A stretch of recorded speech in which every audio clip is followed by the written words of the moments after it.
Welcome back on HN on TV, sebuah program yang mengangkat gaya hidup dan inspirasi bagi Anda.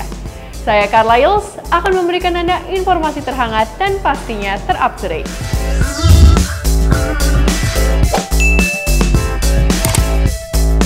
Viewers, High Tea with HN Magazine kembali digelar dengan tema pendidikan yaitu Taking Education to the Next Level. Di mana kali ini kami memiliki narasumber yang istimewa yang akan membicarakan pendidikan tentang anak-anak mereka. Tapi sebelumnya, saya akan menikmati santapan dari restoran Kenjiro, Jakarta. Berikut adalah beritanya.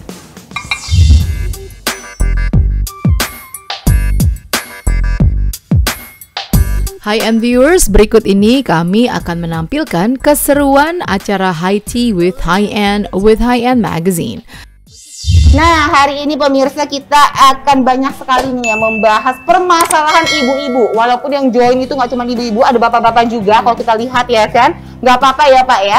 Jadi ini permasalahan yang mungkin nih ya sering sekali kita bahas di rumah bersama dengan pasangan pada masa pandemi seperti ini, yaitu edukasi anak-anak kita nih. Seberapa penting nih kira-kira ya sebuah pendidikan itu, pendidikan pada anak-anak, seberapa penting sih di mata ibu-ibu cantik yang ada di sini semua? Mungkin dari Ibu Nina dulu. Sekali, karena kan masa depan anak kita seperti apa ditentukan dari pendidikan apa yang diambil sejak dini. Yes. Gitu kan. Jadi kita memang sebagai orang tua memfasilitasi, kemudian juga memberikan yang terbaik, sehingga nanti mereka bisa mempunyai kesempatan lebih cepat untuk mencapai apa yang ingin dicapainya gitu. Kalau misalnya sejak dini kita mengarahkan gitu ya, pastinya kan mereka trial errornya, membuat kesalahannya terkait pilihan-pilihan gitu kan, mereka lebih sedikit ya dan diketahui sejak dini. Betul, juga ya Bu ya. Jadi pada saat dewasa udah tinggal ngejer apa yang jadi keinginannya mereka, apa yang mereka suka, apa yang jadi passion mereka. Betul. Gitu ya Bu. Nah, kalau ibu-ibu cantik di sini sebenarnya setuju nggak sih kalau pendidikan itu penting sekali? Setuju banget. Nah, selanjutnya nih ya, ada ibu-ibu cantik yang sudah hadir bersama dengan saya di sini nih pemirsa. Pasti kan kalau misalnya kayak ibu-ibu yang anaknya mungkin masih bersekolah atau mungkin juga masih mulai kuliah juga ada ya Bu ya. Nah, ada nggak sih cara dari ibu sendiri untuk mengarahkan passion anak-anak nih? Sebelum nanti kita tanya kepada Ibu Ayu ya, sebenarnya seperti apa sih cara untuk mengarahkannya itu. Tapi dia pengen tahu nih dari ibu-ibu yang ada di sini nih ya. Mungkin dari Ibu Mei dulu nih yang sudah anaknya sudah diarahkan nih ya, sudah mulai jadi pengusaha juga ya Bu ya, entrepreneur juga ya Bu ya. Di bidang apa Ibu? Karena saya kan restoran ya, yes, dan saya F&B, oke. juga. Jadi saya tuh pengen anak saya juga apa yang saya udah bangun.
Konsekuensinya kalau dia mengambil pekerjaan yang sudah kita bangun, dia dengan gampang tinggal meneruskan. Benar. Tapi kalau dia mempunyai passion yang lain, dia harus tahu bahwa dia membangun dari nol. Ya, dan dia harus berjuang. Iya, harus berjuang. Gitu. Oke, tapi itu juga ada bagusnya pemirsa. Kenapa? Jadi kita juga bisa melihat perjuangan anak kita ya, Bu ya. Bagaimana dia berjuang dari nol sampai mungkin dia juga bisa membesarkan passion atau usahanya dia sendiri gitu. Oke, baiklah.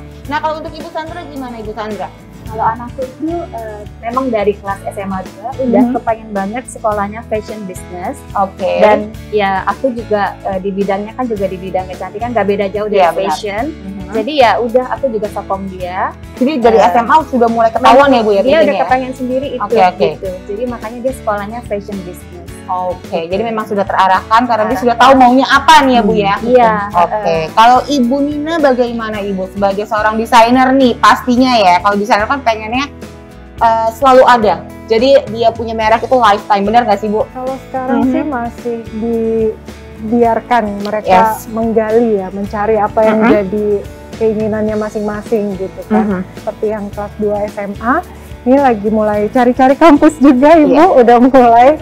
Ya, jadi itu apa namanya sudah tahu passionnya apa, kemudian udah mulai dispesifikasi banget di situ gitu. Untuk anak-anak yang 3 yang masih lebih kecil, ketertarikannya sih udah tahu, tapi mau diarahkan kemana itu nanti terserah mereka sih. Ya, pastinya kita sebagai orang tua punya harapan, tapi kita juga seperti yang tadi disampaikan, karena milenial kita juga menghormati keputusan mereka maunya apa gitu. Tapi yang pasti sebagai orang tua kita memberikan tauladan terbaik kepada mereka supaya mereka bisa, paling nggak kalau profesinya seperti bundanya nanti seperti ini loh, seperti ayahnya nanti seperti ini ada loh, gambarannya ya Bu ya. Gitu. Apakah mereka mau melanjutkan? Alhamdulillah. Kalau misalnya tidak, ya kalau silakan mereka punya pilihan pun tidak apa-apa. Kejar mimpinya masing-masing. Oke, baiklah. Itu kan dari ibu-ibu cantik yang ada di sini. Langsung sekarang Dea mau tanya sama pakarnya nih ya, Ibu Ayu. Sebenarnya bagaimana sih Bu cara untuk mengarahkan anak-anak terhadap passionnya mereka ini Bu? Sebenarnya kalau kita selalu percaya bahwa sekolah itu kita nih hanya bagian kecil. Oke. Peran orang tua itu adalah peran yang sangat besar. Jadi untuk dosen bisa membantu passion anak, kita juga butuh peran orang tua. Di sekolah kita bisa mengarahkan. Kalau di BINUS Internasional tuh kita punya yang namanya academic advisory. Oke. Kita sangat mengharapkan setiap anak itu academic advisory untuk mau mengutarakan. Kita juga minta para dosen untuk terus menggali passion anak tersebut. Jadi hubungan antara dosen dan mahasiswa ini juga kan beda-beda. Setiap dosen itu kan beda-beda. Jadi mungkin anak ini kok kalau di kelas kenapa ujiannya hasilnya kurang bagus, itu kan hanya dosennya yang tahu. Jadi kita di BINUS Internasional itu kita mau membangun hubungan dengan para mahasiswa. Kita yang ngarahin mereka tuh apa sih passion mereka, gimana sih untuk mencapai tujuan itu tuh gimana. Jadi kita seperti orang tua kedua gitu ya. Harus juga dari pihak sekolah juga dari pihak kampus ya Bu yang membantu untuk mengarahkan juga. Oke, lanjut lagi nih, sebelum dia bertanya lebih dalam lagi kepada Ibu Ayu nih, dia juga pengen tanya sama ibu-ibu cantik yang ada di sini. Seperti apa sih ibu-ibu proses belajar mengajar atau sekolah online yang ada di rumah? Hayo. Kalau dia ya, Bu, tensinya kalau diukur, tinggi sekali Bu, ya kan? Tapi kalau dari senyum-senyumnya kurang lebih kan 11-12 nih, gimana Ibu Nina gimana Bu? Ini kebetulan anak saya kan 4. Ya di ini setiap level ada SMP, SMA, SMP, SD, TK. Oh jadi satu level satu ya Bu ya? Komplit ya pemirsa ya. Itu luar biasa sekali sih. Kita sampai di awal masa pandemik tuh harus renovasi rumah ceritanya supaya bisa menyiapkan satu area yang khusus buat belajar gitu. Jadi itu yang pertama. Yang kedua, kalau secara kesabaran seorang ibu itu nggak bersama Bu ya. Iya benar banget, kesabaran seorang ibu sedang diuji. Itu ujian kita bersama karena apa ya, multi perannya di sini sangat dibutuhkan ya. Peran kita sebagai ibu, sebagai istri, sebagai guru, sebagai susternya gitu kadang-kadang, terus juga ya tukang masak, semuanya, bahkan kita punya pekerjaan sendiri gitu kan sebenarnya. Jadi tantangannya luar biasa. Luar biasa sekali. Tapi di balik tantangan pasti banyak hal juga yang bisa kita ambil nilai positifnya sih, benar, itu benar. sih. Benar-benar. Kalau dari Ibu Sandra gimana Ibu Sandra? Aku cukup itu karena anakku udah dewasa, Yes, yang besar itu udah lulus kuliah, yang kecil itu juga udah kuliah. Jadi aku nggak terlalu sampai harus seperti itu. Jadi nggak diuji ya Bu ya? Nggak diuji karena anak-anak santai. Ya, tingkat kesadaran lebih tinggi ya Bu ya? Iya, jadi aku bisa fokus bekerja. Oke, wow. Kalau Dokter Devia gimana Dok? Masih ada yang kecil loh Dok, saya tahu Dok. Gimana nih Dok? Kalau untuk yang kecil, kebetulan memang di sekolahnya dia udah terbiasa pakai komputer. Jadi memang sistem sekolahnya yang sudah komputer, jadi mereka nggak kaget. Cuman yang kagetnya Zoom-nya. Zoom-nya kan belum pernah dipraktekin, cuman baru sekarang. Nah itu cuman penyesuaian itu. Dan ya saya mengakui karena saya seorang bekerja, saya akhirnya harus meng-hire seseorang untuk membantu sekolah anak saya. Jadi saya privatin, jadi saya datangkan guru untuk kelas dia online gitu, ada yang mendampingi. Karena memang saya bekerja. Gitu. Tapi untuk anak yang sudah dewasa, yang udah kuliah, itu mereka alhamdulillah udah bisa melakukannya dengan sendiri, jadi tidak begitu banyak membutuhkan yang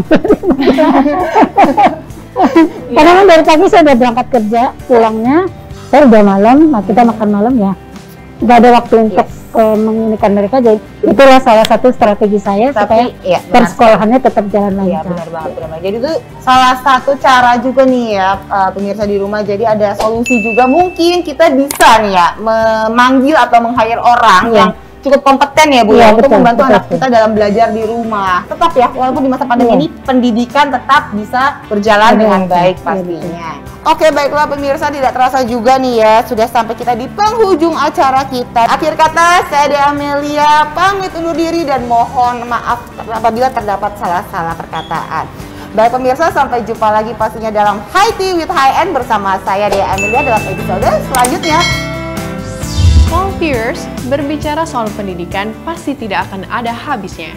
Seperti kata narasumber di tayangan tadi, setiap orang tua pasti menginginkan pendidikan yang terbaik untuk anak-anak mereka. Dan sekarang, orang tua lebih bisa menerima ke arah mana passion anak mereka. Serta memilih jurusan dan sekolah sesuai dengan passion adalah hal utama yang harus diperhatikan. Jangan kemana-mana, karena kami akan hadir dengan berita yang sangat menarik.